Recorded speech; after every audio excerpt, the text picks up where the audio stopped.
There's a guy above you. There's a guy above you. Night, night, sunshine. There's a guy below you. There's a guy below you.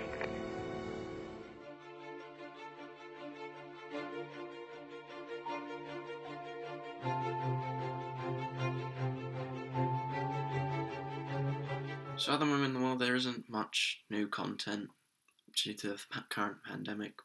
So I want to cover a variety of content I want my channel to consist of. So this will be my first video of a video game franchise ranking. And I'm going to be doing it on my favourite video game franchise, Uncharted, which is only exclusive to PlayStation, which is also known as the best console. I could have waited a much longer time to post this, as there is a Uncharted movie coming out, but that film has been delayed so many times. That is, and also because of what's happening in the world, it probably would be delayed by a much longer time. So I'm not going to wait like 2 years to make this video, so I'm just going to get it out even if it isn't really relevant. I just want to do it. So excuse the cream I have on my face. Despite being in last place, Lost Legacy is still a good game, and I don't think it was intended to be the best Uncharted game, as it's a shorter story and it doesn't include the main characters. Like, it was originally planned to be a DLC to Uncharted 4, but then it was changed to become its own shorter game. For me, one of the best things about this is its graphics. Like, obviously, as time goes on, you'd expect the graphics in the games to improve, but this game takes its graphics to the next level. Like, when they're in the caves or something, you see the light coming in through the tiniest gap, and it looks so realistic, where some games just, maybe not necessarily in this franchise, but they just chuck some light in there. It makes sense with like the shadows, and also the colours and lighting is just amazing. As I mentioned in the beginning, this game was intended to be a TLC and it doesn't include the main characters.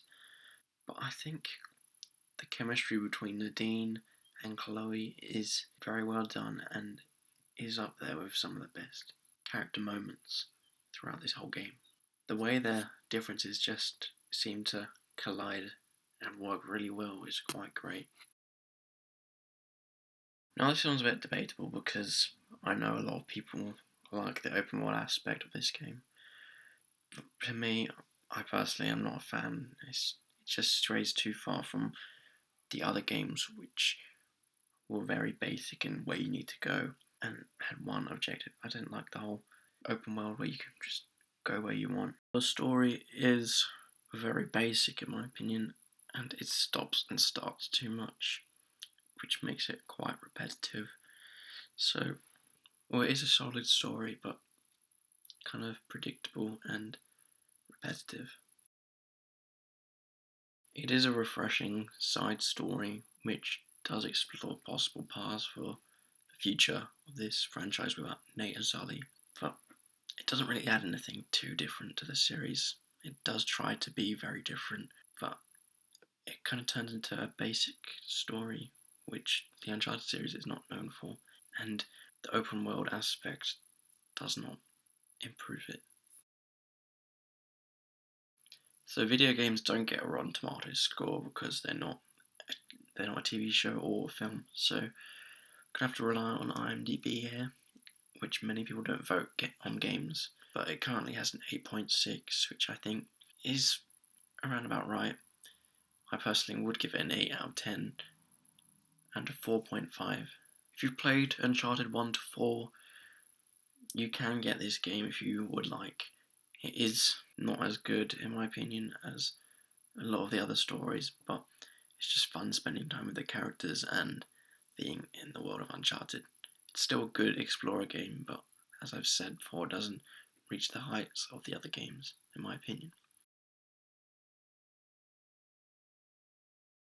The game that started it all, the game that first came on PlayStation 3 and has now started this franchise, which has gone on to be a huge success, not only on the PS3 but on the PS4, It is in 4th place, however, none of the rest of the series would have been possible without this game. This game did come out in 2007, and honestly the graphics for it at the time are really, really good. Like, you may look at them nowadays and think, oh, they're kind of average, but for 2007 these graphics were amazing. You've seen in these Uncharted games, if you have played them, the stories are huge. The lengths the story goes is honestly mind-blowing. But with this being the first entry, it is nice and simple, but executed well. I like a lot of things. For example, the main example I can think of is Iron Man in the MCU. If you start off simple but execute it well, then the viewers, or in this case the players of the game, are ready and excited for the next game because they can elaborate on what they've done, push for further heights. This game introduces us to our beloved Uncharted characters, which we will see throughout the rest of the franchise. We have Elena, we have Sully, and we have Nate, who everyone loves throughout this whole series. So, big credit to this game because none of it would have been possible. And of course, I have to say one bad thing, which is completely understandable in my opinion, but in terms of playing these games nowadays, you have to look at it like that. But the scenery that you play in is very repetitive. It's all jungle, and like the whole time you're just going through the same jungle, it seems. Whereas in like the other games which I'll get onto, there's a lot of different scenery. The first installment in the Uncharted series is a good solid start. Although the scenery is all the same for large amounts of this game, it is still a great game. It's a great start to this series, which is the ambition's quite low, and it just allowed it to grow throughout the series. Just like Lost Legacy, Drake's Fortune has 8.6 on IMDb, and also like Lost Legacy, I would give it an 8 out of 10. However, I'm going to give it 5 stars instead of the 4.5 stars that I gave Lost Legacy. I would recommend playing this game because it starts off a great gaming franchise, which obviously we all want. And also, you can only get this if you have a PlayStation, so I would recommend it.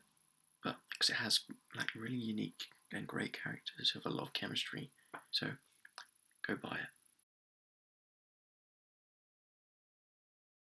Now, I still remember my brother getting this game on Christmas Day in 2011, and he spent the whole day playing, and I used to watch it, because basically I was too young to play the games, but I'd always watch. I watched him play through all of them, then I've also played through them all. So that's how my days of Uncharted go way back to the very beginning. So it begins at London, and then it goes all the way to the Rub al Khali Desert in Arabia. So this game just has a great variety of scenery, and it's really cool to see.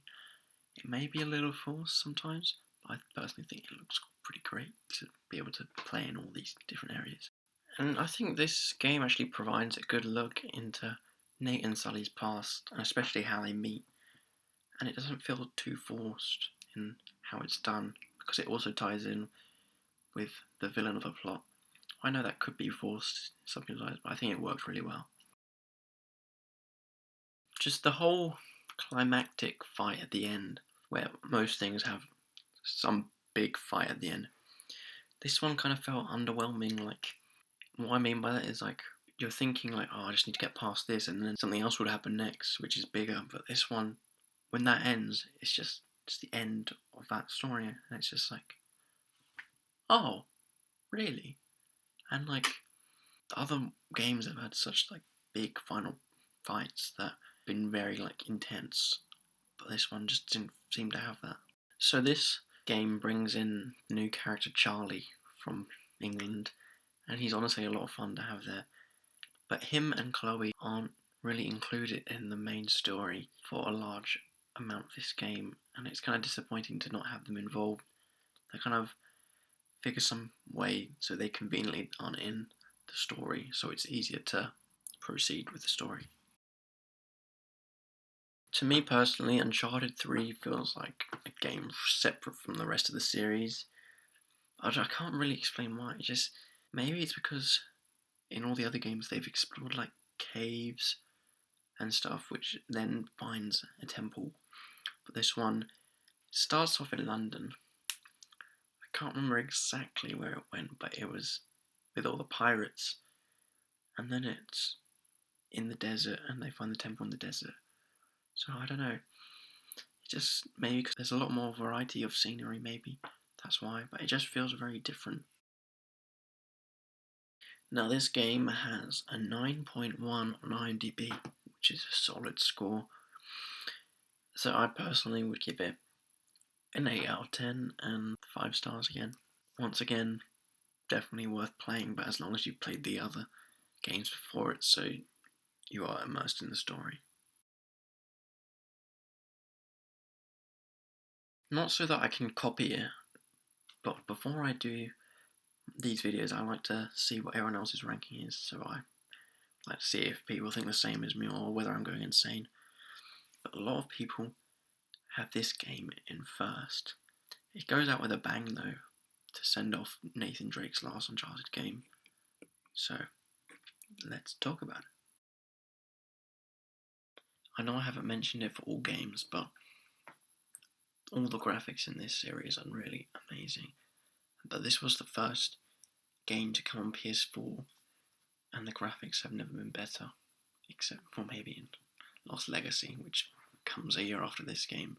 Just like with Uncharted 3, this game also gives us a great different look into Nate's past and shows us where the Uncharted 3 backstory left off.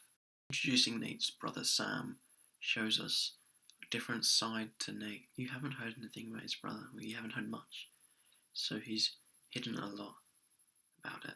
And when Sam comes back into his life, you see a different side to Nate and how he just has great chemistry with his brother Sam. And as the title suggests, Thieves' End, this is where Nate hangs up his boots and goes in on his treasure hunting days. And I personally think it closes it out really, really well and doesn't leave any questions unasked. I really don't have anything bad to say about this game. It doesn't feel like that it's actually a game because it's so much emotion throughout all the characters, and the story is really great and executed well, and just, well, the great graphics, the amazing graphics, just top it all off. Currently sitting as the highest rated game in the series, The Thieves' End has 9.5 on IMDb, which is up there with one of the best game scores. I think it might be like, I think it's in the top 10, I'm pretty sure. I know the top one is The Last of Us, which is made by the same people that make these games. And that has a 9.8, which is just insane. As predicted, I give this movie a 9 out of 10 and 5 stars. I know a lot of people prefer Uncharted 4 to Uncharted 2, but for me personally, it wasn't hard to choose number one. Like, Uncharted 4 is by no means a bad game. I don't know, maybe because I have so many memories of this game. Obviously, I've played it, but just the memories and the story is at its high point. It's my favourite game. It's like the perfect game for me. I've mentioned in this video that Uncharted 1 didn't have the highest ambitions in terms of crazy plot. This film takes those stakes and just ups them, and the payoff is absolutely insane. It all works, and it's just a crazy adventure. This game introduces new characters like Flynn, who you have to work with at the beginning, but you really don't trust him. Something seems off about him. It also introduces Chloe, the love interest, who is actually more than a love interest. She's actually really important to the story. And I personally think that these characters are used really well and are used in a way which is very effective to Nate. Even though he doesn't have much dialogue in this game, oh my god, I keep trying to say film. In this game, he doesn't have much dialogue, but Lazarevich as a villain is really, really intimidating. He's this big guy who takes no prisoners and he just seems unstoppable. To time with what happens at the end, he is a great villain, even though he doesn't have much to say. And with some of the fighting scenes you have, if you look around in the background, which you might not because you're focusing on the fight, but you can see all like buildings crumbling, things catching on fire, just like these little details which a game would normally want you to see in a cutscene. But this game has so much attention to detail that it just plays out in the background. You just take it in as if it's actually happening in real life. So to give my final thoughts on it, as I said, it's my favourite game, and it really expands well on what Drake's Fortune sets out. And with all the new characters, all the new creative ways that can play out in a scene, I just love everything from this game, and it is why it's my favourite game. Slightly behind a Thieves End, Among Thieves has 9.4 on IMDb, but just like Thieves End, I'll give it a 9 out of 10 and 5 stars. This series as a whole, I personally would recommend to get all the games, obviously play them in order, but it just feels like more than a game. The characters have so much detail, and the storyline is quite amazing in all 5 games, so I definitely recommend it. I would personally say it's my favourite game franchise. Thank you for watching this video. I'm really beginning to find my feet doing this whole YouTube thing.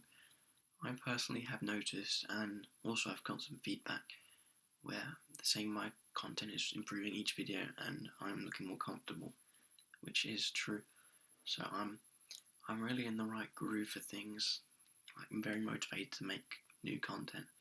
So let's hope I can keep that up. Thank you for watching.